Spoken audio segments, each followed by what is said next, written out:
Құрметті көрермендер, біздің бүгінгі сұхбатымыз жаңартылған бағдарлама туралы болады. Біздің қоғамдағы ең өзекті мәселелердің бірі десек те болады. Жаңартылған бағдарлама әр ата-ананы, әр оқушыны, осы қоғамға жанашитын әр азаматты, педагогика саласына қатысы бар әр маманды толғандыратын мәселе. Мен өзім осы 2012-2018 жылдар аралығында өрлеу біліктілікті арттыру ұлттық орталығында осы Назарбаев зияткерлік мектептер мен Кембридж университеті бірлесіп жасалған бағдарлама негізінде жұмыс істедім. Тренермін 2-3 деңгейлі. Сондықтан бұл енді бағдарламаның майын іштім демесем де сол ортасында жүрдім деуге болады. Мұғалімдердің біліктілігін арттырып, деңгейлі бағдарлама дейміз. Сол 3 айлық курс деп мұғалімдердің арасында таралып кеткен сол бағдарлама басталған жылдары. Сол курстарда жұмыс істедім. Сол деңгейлі бағдарламалар орталығына жетекшілік еттім. Енді менің әріптесім қасымдағы Руслан Арзиев. Бұл кісіге сол кезде өрлеу біліктілікті арттыру ұлттық орталығында бірге әріптес болдық, тренер болдық. Деңгейлі бағдарламалар орталығында жұмыс істедік. Сол бағдарламаны жүзеге асыратын. Қазір Руслан Қазақ ұлттық педагогикалық университетінде Абай атындағы жаңағы филология және көптілді білім беру институты деп аталады ғой деймін, жаңылыспасам. Тек филология болып қалды. Филология ма? Жақсы. Филология. Енді негізі сол ауыстыра бергеннің де несі жоға, филология факультеті деген бір түсінікті нәрсе, оны 1000 рет құбылтады. Сол мамандығы филолог. Сол жерде қазір ұлттық педагогикалық университетте жұмыс істейді Абай атындағы. Бүгін енді жалпы жаңартылған бағдарлама неге керек болды осы қоғамға деген мәселе меніңше ең өзекті мәселелердің бірі.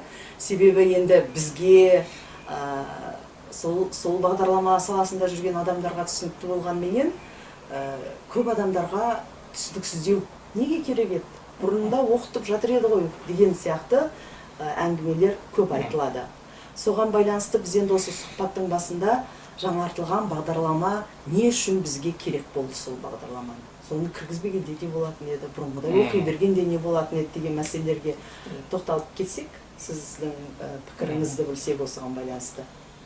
Жақсы, енді ол жаңартылғандың сәл тарихына көшетін болсақ, мен жаңағы егемендік алғаннан кейін еліміз сол 92-93 жылдары оқулықтардың мазмұнын өзгерту мәселесі қойылды ғой. Жаңа буын оқулықтары жазу керек болды. Сол кезде бұрынғы совет кезіндегі оқулықтардың ішіндегі идеологиялық мәселелердің бәрі өзгерді. Ол егемен елдің өзінің идеологиясы, ұлттық құндылықтары, ұлттық идеологиясы негізінде оқулықтар жазу керек болды. Сол бүкіл оқулықтарды өзгертті, оған біраз ақша жұмсалды. 97-ден бастап жаңағы буын оқулықтар шыға бастады. Одан кейін тағы да осы жаңартылғанға әкелетін тағы бір мәселе 93 жылдан бастап болашақ стипендиясы берілді. Сол кезден бастап біз дамыған 30 елдің ең мықты университеттеріне біраз ақша жұмсап, сол өздеріміздің осы балдарымызды оқыттық. Бакалавриат оқыды, сосын магистратура бәрін оқыды. Өте көп ақша жұмсалды, өте көп оқушылар оқыды. Енді ойлап көріңіз, Англияның бір жылдығы $20,000 деп болды, бір жыл оқу. Сонда көп ақша жұмсалды. Кейін бұның барғы не деген кезде біз енді бұрынғы социалистік лагердің ішінде қалып қойып тек соның жүйесімен шектеп қалған едік. Енді содан шығу керек болды. Дамыған елдерде мысалы бәрі қалайда болмасын, олардың бүкіл мәдениеті, экономикасы бәрібір қалайда болмасын өте дамыған елдер олар. Шын мәнінде дамыған елдер. Ол дамудың негізі не деген кезде, сол бәрі дамудың негізі сол мектепте білімде жатыр. Білімде жатыр, иә. Солардың білім беру жүйесін меңгеру, соларды үйрену, біздің болашақтың өздерінің басынан өткен еді ғой, соның бәрі неткен.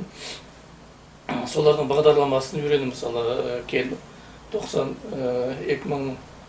2008 келгенде Назарбаев зияткерлік мектептері ашыла бастады. Демек осы Назарбаев зияткерлік мектеп, бағана өзің айттыңыз, Англияның Кембридж университеті мен Назарбаев зияткерлік мектептері біріккен бір бағдарлама болды. Сол бағдарламаның негізінде сол Назарбаев зияткерлік мектептері ашылды. Одан кейін өрлеу деген бір республика деңгейдегі бір акционерлік қоғам құрылды. Сол осы мұғалімдерді де оқытып, осы жаңа бір серпіліс әкелу керек болды білім беру жүйесіне. Енді дәл сол кездерде осы біздің өзіміздің осы совет кезінде кейін егемендік алғаннан кейінгі білім беру жүйемізде осындай өзгерістер жасап жатырмыз. Құқықтарды өзгертіп жатырмыз, тағы басқа шетелде мамандар дайындап жатырмыз. Бірақ біздің нақты деңгейіміз қалай былай халықаралық оқушылармен салыстырғанда деген кезде сол мәселені анықтау керек болды. Сол кезде 2009 біздің оқушыларымыз, 9 сынып оқушылары PISA халықаралық зерттеу бағдарламасына қатысты. Соның нәтижесінде біздің деңгейіміздің енді дамыған 30 елдің оқушыларына қарағанда төмен екендігі анықталды. Бұлай осы оқу сауаттылығы болсын, математикалық сауаттылық болсын, сосын жаратылыстану ғылымдар саласы бағыттары болсын, бәрінен 4-5 есе төмен болып шықты. Оқу саласы, математикалық бәрі. Содан кейін бұл үлкен бір проблема енді. Бұл қалайда болмасын енді осы білім беру жүйесін өзгертпей, осы PISA-мен қатысқаннан кейін ол зерттеулер жүргізген кезде нені өзгерту керек деген мәселе де шықты. Сол кезде мемлекеттік жалпы міндетті білім беру стандартынан бастап бәрін өзгерту керек, оқу әдістерін өзгерту керек, бағалау жүйесін өзгерту керек деген бәрі сол кезде анықталды. 2009-да анықталды, сол бәрі сол PISA-ның нәтижесі. Оның үстінде бәрінің дайындықтары болды.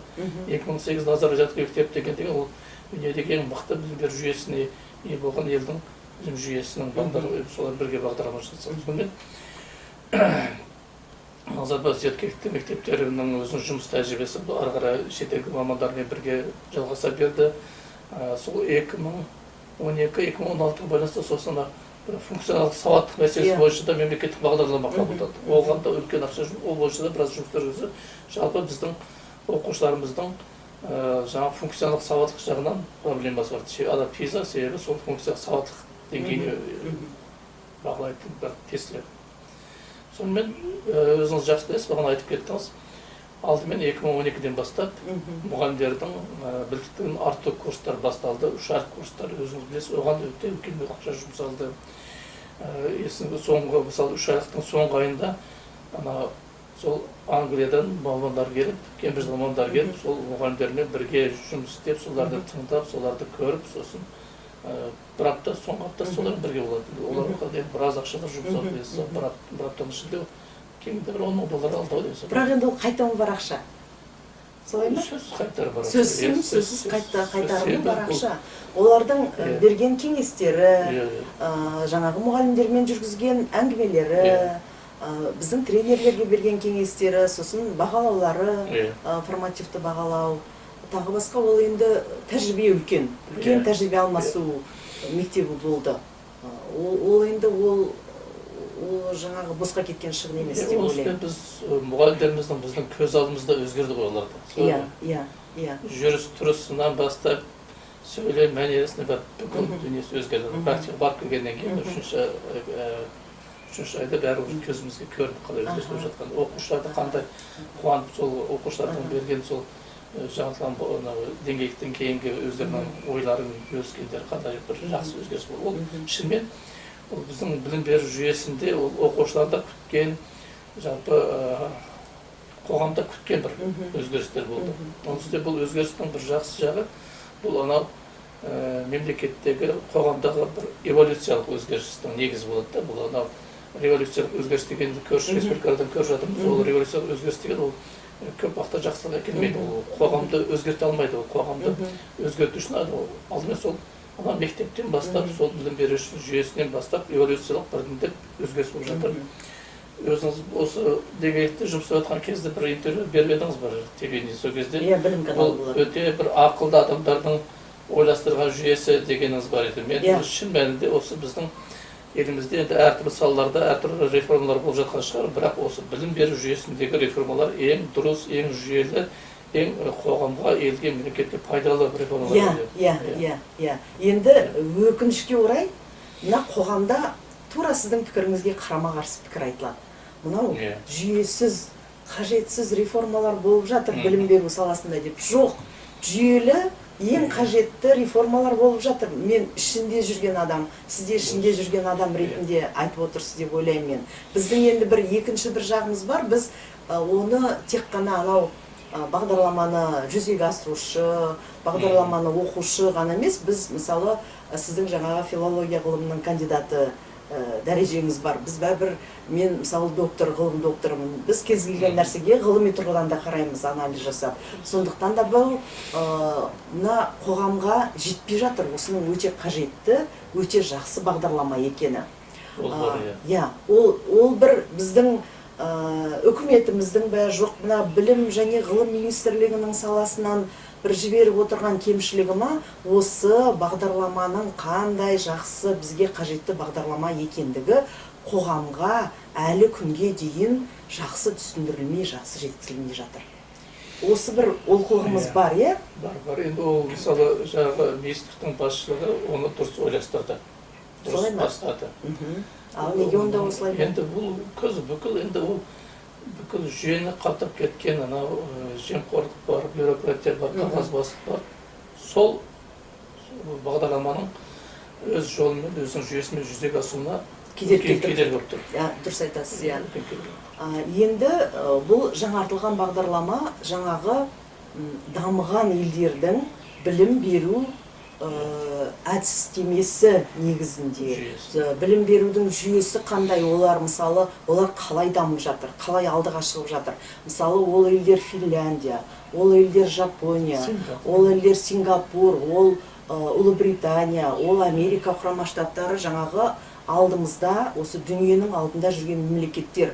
Біз осы жаңартылған бағдарламаның негізі сол елдердің білім беру жүйесінен алынып отыр. Солардың теориясынан, солардың практикасынан, солардың әдістемесінен алынып отыр. Ал енді бізде қоғамда өкінішке орай бір жерден бір нәрсені әкеліп, көшіріп, мына Қазақстанға қоя салғандай көреді. Жоқ, ол осы Қазақстанға лайықталып, ана практиканың негізінде жасалып отыр, біріншіден. Екіншіден, мен қоғамда көп адамдар түсінбеймін. Мысалы, барлық салада солардан аламыз. Мына ноутбуктен бастап, жаңа сіздің тағып отырған көзілдірігіңіздің линзасынан бастап, жақсы киім, жақсы машина, тіпті үйде қолданып жүрген жақсы тұрмыстық техникамыз бар. Телефон бар. Бәрін сол дамыған елдердің технологиясы негізінде жасалған заттарды алып, қолданып, оның рахатын көріп отырмыз. Мойындап отырмыз қандай тамаша заттарды жасағаны. Олар сол ғылым мен техниканың дамыған арқасында жасалып отыр. Ал енді солардың анасын бәрін алып жатырмыз. Ал енді олардың білім беру технологиясын алып өзімізге енгізейікші дегенде бәрі шулап, жоқ, керек жоқ, мен бұрынғыдай отыра берем, мен совет заманында қалай оқыдым, солай оқимын дейді. Бізде оқыдық қой дейді оқып кеткендер. Мұғалімдер айтады, біз совет заманындағы сияқты бұрынғыша оқыта береміз. Ешкімнен кем емес дейді. Бұл жерге келгенде біз ешкімнен кем емес деген сөзді айтады. Сіз ешкімнен кем емес болсаңыз, аналар сияқты неге өндіріс жасай алмай жатырсыз? Ешкімнен кем емес болсаңыз, неге көзілдіріктің линзасын аналар сияқты жасай алмай жатырсыз? Ешкімнен кем емес болсаңыз, неге өз киіміңізді өзіңіз киіп ала алмай жатырсыз? Ананың тамаша киімдерін алып киіп отырмыз. Енді осы тұрғыдан келгенде өте өкінішті адамдардың солай ойлайтын. Бәрін алайық дейді, машинасын алады, жаңағы киім кешегін алады, тіпті тамағына шейін алады, бәрін алады. Ал енді білім беру технологиясын балаларымызды солар сияқты оқытайықшы десе, жоқ деп тұра қашқысы келіп тұр. Себебі бұл енді көп уақытта осы жаңағы біздің осы сіз айтасыз ғой, осы жүйенің осы жаңартылған білім беру бағдарламасының философиясын, идеологиясын біз ішіне кіріктеп айта аламыз. Біз оны білеміз, оның ерекшелігін, маңызын. Жаңа осы кедергі болып жатқан адамдардың көбісі сол біріншіден жаңа бұрынғы өздері үйреніп қалған, дағдыланып қалған жеңіл жүйемен кете бергісі келеді.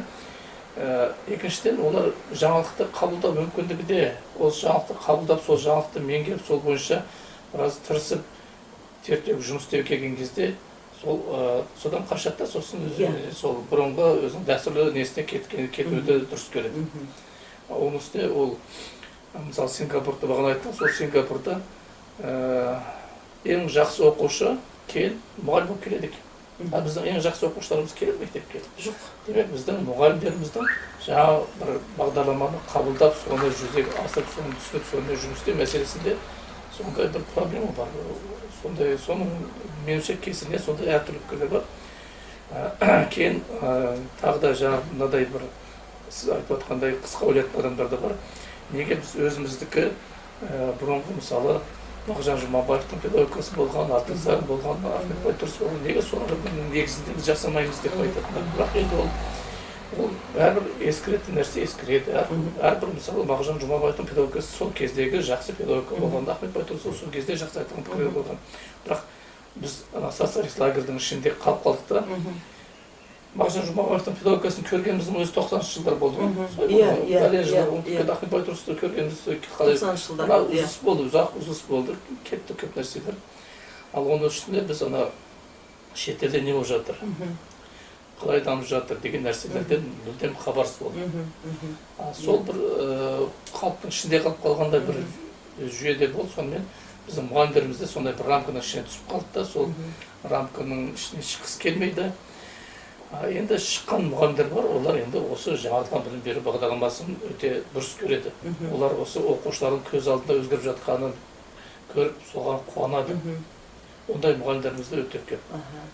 Енді меніңше сондай мұғалімдердің пікірлері бәрібір есепке алынып, бәрібір солардың саны көбейіп, бәрібір осы мемлекет өзі дұрыс алған бағытын қайтпау керек.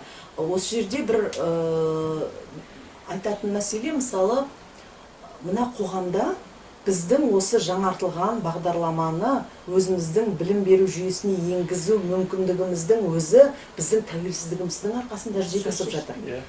Тек тәуелсіздіктің арқасында жүзеге асып жатыр. Біз тәуелсіздігіміз болмаса, өз бетімізбен жаңағындай озық бағдарламаны әкеліп, біздің қазақстандық білім беру жүйесіне енгізе алмайтын едік. Сондықтан болған жаңағы тәуелсіздікке мыңда бір рахмет, бізге осындай мүмкіндік беріп жатқан. Және осы қоғамдағы көзі ашық адамдар осыны бағалау керек, жеткізу керек, түсіну керек. Біз осында түсінбей жатырмыз.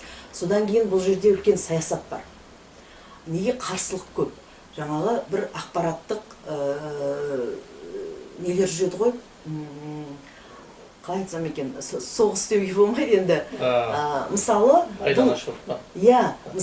бұл кімге зиян болып жатыр? Ең бірінші бұл Ресейге зиян болып жатыр. Бұны айтқымыз келсе де, айтқымыз келмесе де. Себебі ол Ресей деген сол бұрынғы советтік жүйедегі білім беру технологиясының есі. Біз енді ол білім беру технологиясын тастап, ана Америкаға қарай, Батыс Европаға қарай, басқа озық елдерге қарай бет алып бара жатырмыз. Анынан тастап бара жатырмыз. Білім беру басқа саланы былай қойғанда, білім беру жүйесінің өзінде біз басқа бағыт алып бара жатырмыз. Әрине, бұл оларға өте ауыр тиіп жатыр. Бұрынғыдай біз кешке шейін сол Ресейден ғалым шақырып, солардың аузына қарап отырған жоқпыз. Кешке шейін ана біліктілігімізді айтуға Ресейге барып отырған жоқпыз. Біз енді жаңағы Батысқа, Америка Құрама Штаттарына, тағы басқа сондай Жапонияға деген сияқты елдерге біздің қазір мұғалімдеріміз, білім беру саласының мамандары біліктіліктерін арттыруға, тәжірибе алмасуға көбінесе сол жаққа кетіп жатыр. Ол сол жаққа кетіп жатыр деген сөз тек қана адам кетіп жатқан жоқ, ақша кетіп жатыр сол жаққа. Ол да оларға қиын тиіп жатыр. Біраз тіпті білім беру былай қарағанда бұл салада ақша аз сияқты болып көрінуі мүмкін, бірақ та ол жүйелі түрде құйылып жатқан ақша қазір арнасы басқа жаққа алып жатыр, Ресейге емес. Бұл да оларға қиын тиіп, олар да өз тараптарынан шамалары келгенше біздің өзімізді қолданып, бізді жаңартылған бағдарламаға қарсы қойып жатыр. Менің ойымша осыны да бетін ашықтан қоғамға айту керек. Бұнда тұрған ештеңке жоқ. Ол біріншіден, екінші жағынан олардың имиджі түсіп жатыр. Енді мынандай болады да, дүниежүзілік масштабта алып қарағанда, мынау бұрынғыдай мына советтік білім беру жүйесін емес, басқа жаққа қарай қарап, басқа жақты үлгі тұтып, басқа жаққа кетіп бара жатыр деп енді бәрібір әлемдік масштабта анализ жасалып отыр ғой. Өздерінің бұрынғыда социалистік лагері, сосын енді қазір кейінгі сол ресейлік лагері болып аталуы мүмкін. Сол лагердің өзінің құндылықтары, өзінің көзқарастары бар. Соның ішінде ұстағысы келеді ғой, сол идеологияның, сол философияның ішінде ұстағысы келеді. Ал енді батысқа қарай кетіп бара жатқанымызды көргеннен кейін ол енді сөзсіз олар үшін ол дұрыс емес мысалы. Ол білім беру жүйесінде ол үлкен идеология жүргізіп отыр. Біз енді одан біз шығып бара жатырмыз, ол да оларға қиын болып жатыр шығып бара жатқанымыз. Қайтсек те соны шығармай қайта мен мынау әлеуметтік желіде, мына интернетте басқа да нелерді қарап отырсам, кешке шейін ана советтік жүйе жақсы еді, советтік жүйе жақсы еді, советтік жүйе жақсы еді, ол керемет еді дегенді береді де отырады, сондай хабарларды береді де отырады. Ол бәрібір адамның санасына әсер етеді. Енді сондықтан да мына ең бірінші осы жаңартылған бағдарламаның ерекшелігі философиясы дегенде ол бәрібір идеологиядан, саясаттан тыс бола алмайды. Иә, Ол жағы да ескерілу керек, қоғам ескеру керек ол жағын. Екіншіден енді ол білім беруде бір өндіріс сияқты. Оның да технологиясы жаңару керек. Біз ана советтік кезеңдегінің бәрін алып бір жаққа лақтырып жіберейін деп жатқан жоқпыз. Оның жақсылары, оның мазмұны қалып жатыр. Біз оған осы заманға лайықты жаңа технология деп қосып жатырмыз. Біз басқа салада, барлық салада сияқты білім беру саласында да жаңа технология керек. Бұл да бір жүріп жатқан, тоқтаусыз жүріп жатқан механизм, бұл да өндіріс сияқты. Бұл процесске де жаңа технологиялар ендірілу керек. Біз ана бұрынғы 70-ші жылдармен қайтсек те отырамыз, қаламыз деген мынандай бір қатқылған түсініктен арылуымыз керек біріншіден. Екіншіден, әрине өзгеріс, кез келген өзгеріс оңай болмайды. Кез келген өзгеріс қиындықпен келеді, кедергілермен келеді. Олармен біз жаңағы жүйесін тауып, жолын тауып, жұмыс істеп, осыны бағдарламаны жүзеге асыруымыз керек. Енді осы жерде тағы бір нәрсеге тоқтала кетсек, мынау жаңартылған бағдарламаны біз әрине білім беру саласының мамандары көбінесе әдіс тәсілдеріне қараймыз, қандай ғалымдар не жазды екен дегенге қараймыз. Ал енді осының бір философиясы тұрғысынан да бір-екі ауыз айтып кетсек, бұл әрине бізге көзге көрініп тұрғаны ол жаңағы әдіс тәсілдері, ғалымдар, модульдер деген сияқты тағы басқа. Енді осы бір философиясына да тоқталып кетсеңіз. Біз сіздің айтқан бір пікіріңізге қосымша ретінде, осы барлық осы білім беру жүйесіндегі өзгерістер осы тәуелсіздіктен кейін басталып жатыр. Ол тәуелсіздік деген жаңағы ол бір жағынан сол бұрынғы социалистік лагерьдің ішінен шығу, Ресейдің ықпалына шығу мәселесі де бар. Енді бұлай қарасаңыз, біздің көрші мемлекеттерде дәл біздің білім беру жүйеміздегі сияқты реформалар болмады. Иә. Мысалы, мынау Бішкекте қалыптастырушы бағалау бойынша бір жұмыстар жүргізілді. Ол да ана Американың USAID деген несі бар ғой, қор бар, халықаралық даму фондының қорының ақшасымен жүргізілді. Өзбекстанда сен тұрдан ойлама, сол мәселе бойынша біраз реформа жүргізген екен.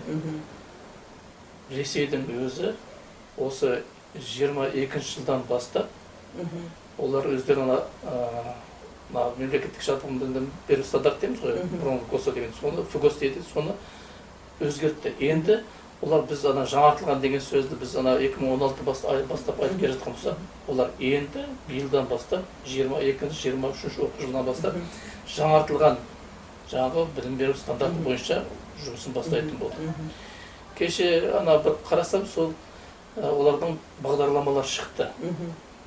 Енді қысқа мерзімді жоспарларды бәрін солардың шығып жатыр екен да, көп өзгерістер бар екен. Енді оның мысалы мен әдебиеттің бағдарламасына қарадым, мысалы орыс әдебиетінің қалай оқытады деп қарасам, дәл біз бұлым бойынша оқып жатқан сияқты, олар да сөйтті. Білу деңгейінен бастап, біз оқу мақсаттардан қойған бұлымды, олар оқу нәтижелері, оқу мақсат деген бәрі оқу нәтижесі, соған қарай оларда мысалы мына тақырып бойынша мынандай мәселелерді меңгеру керек. Қарасаңыз, бұлым бойынша кетіп жатыр. Демек, біз осы көрші елдерден бұрынырақ бастадық.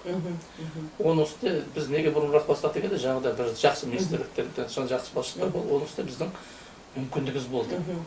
Біздің финансы қаржылай мүмкіндігіміз болды да. Мысалы, оған үлкен миллиардтаған ақша кетті ғой. Ондай ақшаны мысалы көрші, мысалы Қырғызстан, Өзбекстан, Тәжікстандар ондай ақшаны білім беру саласына жұмсау деген енді олар үшін өте, бұл Қырғызстанның бір мемлекеттің, республиканың бюджеті болуы мүмкін, біздің білім беру саласына жұмсалған ақшалар. Сондай мүмкіндіктер болды.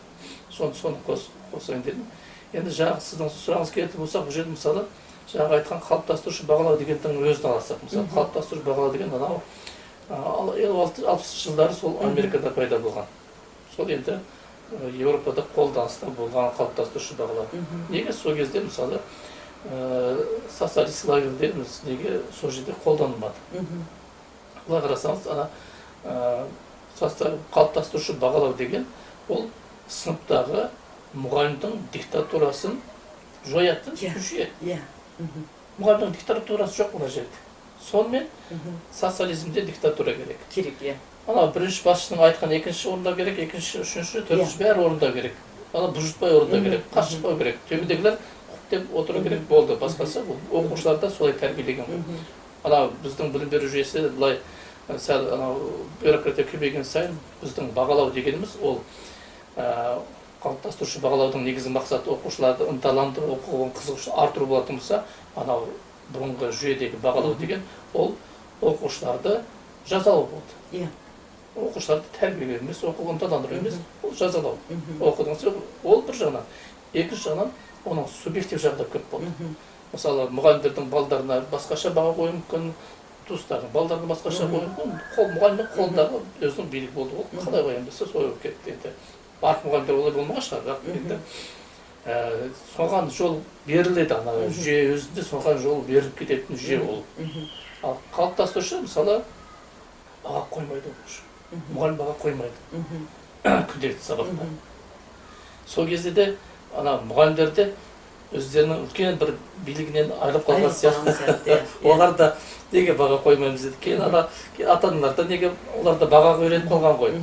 Олар да неге біздің балдарымыз баға алмайды деді. Бірақ оқудың мақсаты баға алу емес қой. Оқудың мақсаты даму, үйрену, іздену, даму мәселесі. Бірақ сол енді құдай қарасыз бір қалыптастырушы бағалаудың өзінде қанша үлкен философиясы жатыр. Иә, тамаша, рахмет. Ол басқа мәселесі. Иә, осы оқушының өзін-өзі бағалауын аламыз. Бірін-бірін бағалауын аламыз. Оқушы өзін-өзі бағалау үшін осы тақырыпты мен қай деңгейде меңгердім деп ойланады өзі. Мысалы, бірінші рет қателеседі, екінші рет қателеседі. Мысалы, бірінші сынып, екінші сынып үйрене алмаса да, 4-5-ке шыққан кезде соны үйрене алатын болса, ол қандай деңгей дамитын болады.